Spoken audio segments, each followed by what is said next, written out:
Jake Paul, I mean, as of right now, for what he's doing, it's good for what he's doing. But once he fights a real fighter, it's going to be bad. I don't like it. Is it because of the...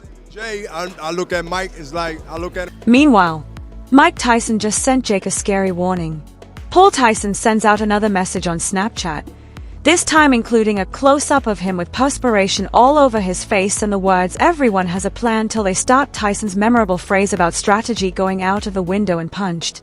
Second, Tyson posted another photo showing himself striking the pads with the phrase, "all eyes on me."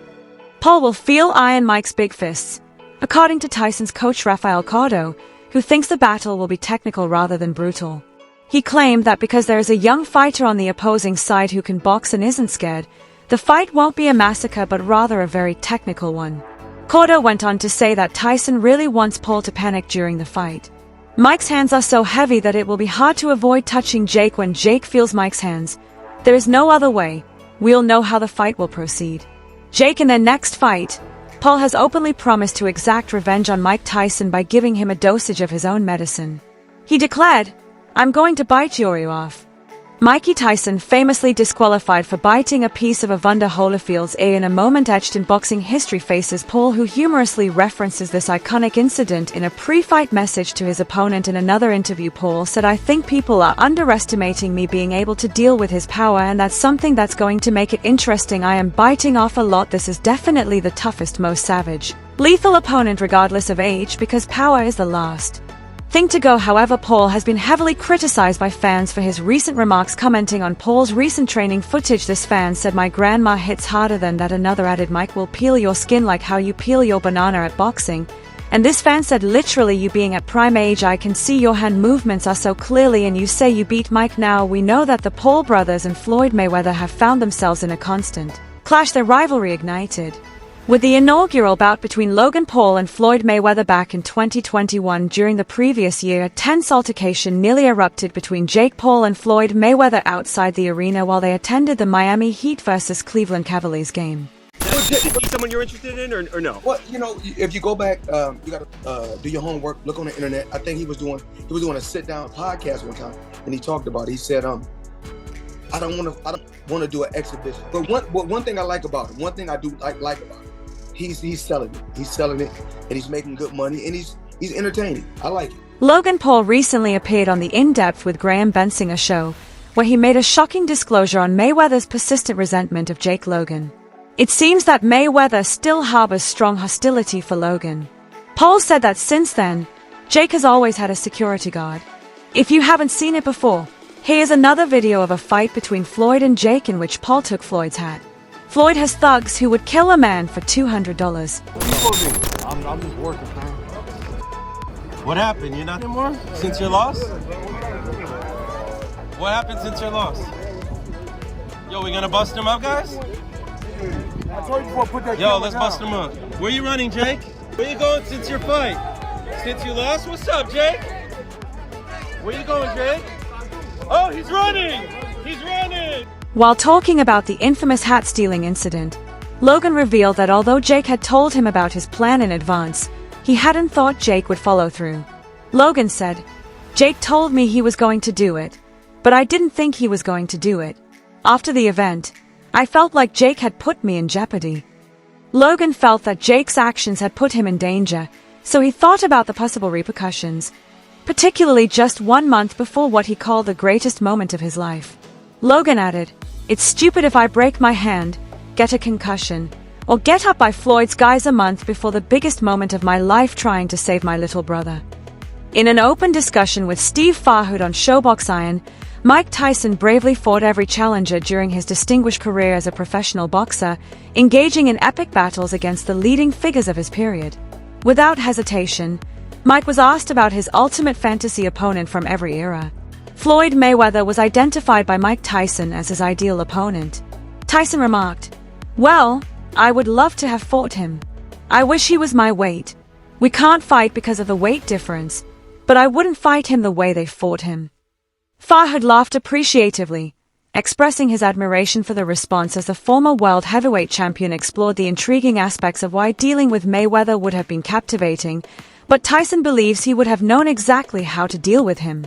He added, "I would be dirty because you'd have to do everything to fight him because he's just so good. You can't. It's nearly impossible to fight him cleanly. It's just so difficult to defeat him. I don't care. It's really difficult to defeat him in the style he uses." But in another situation, Tyson remembered an instance in which Mayweather had likened himself to Muhammad Ali, even asserting his superiority, a notion with which Tyson vehemently disagreed, and he chastised Mayweather, further dissecting that allegation. Mayweather is extremely delusional, according to Tyson. What's up? You want to run it 2-on-1 night? Absolutely. Absolutely. Absolutely. Let's do it. Let's make it happen. Yes, sir. Get the paperwork for this bum. Get Al Haymon. Absolutely. I don't need Al Haymon. Let me call Al Haymon. I'm my own boss. I'm my own boss. 2-on-1 night. Got your hat.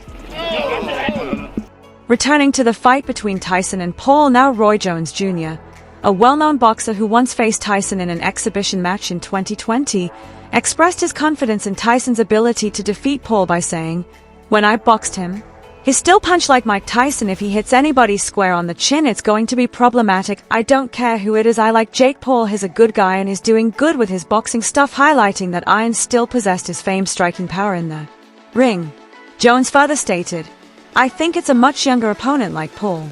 Many people are skeptical of this fight because of Tyson's age and lack of activity. Paul is known for avoiding more conventional opponents, and it looks like he will keep doing so." The multiple world champion feels that Tyson is endangering himself by facing Paul, a 30-year-old former YouTuber who is currently a boxer. Hopkins thinks Tyson is a legend, one of the greatest boxers of all time, and someone who deserves a great deal of respect. According to Hopkins, this isn't exactly the most thrilling fight he could hope to witness. He said, "I could watch two turtles run and I'd be more excited. I see Mike in a different light than I did when I was younger, and I see Ali in a new light as well."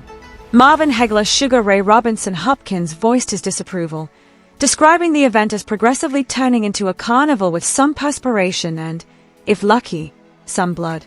He adamantly declared that he wouldn't watch it, implying that he would find it more thrilling to see two titles race. He's very delusional. He can't listen. If he was anywhere near that realm of great Ali, he'd be able to take his to school by himself. Okay, he can't take his kid to school by himself. And he talking about he's great. Greatness is not guarding yourself from the people. Greatness is being accepted by the people. He can't take his kids alone to school by himself. Hopkins believed that Tyson's legacy is diminished by the current circumstances, implying that even if Tyson may make a sizable sum of money from these events, it does not match the dignity of his prior accomplishments and status in the sport. Hopkins went on to say that this is because of how he views Mike Tyson. "I've shared the ring and the era with Mike Tyson on multiple occasions, but I feel that it denigrates him.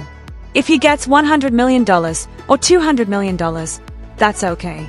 Before his summer boxing match against the well-known Mike Tyson, a combat sports star called out Jake Paul.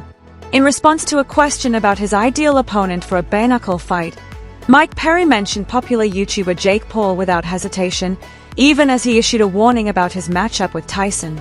Perry added, "Jake Paul, man, let me get that if he hurts Mike Tyson."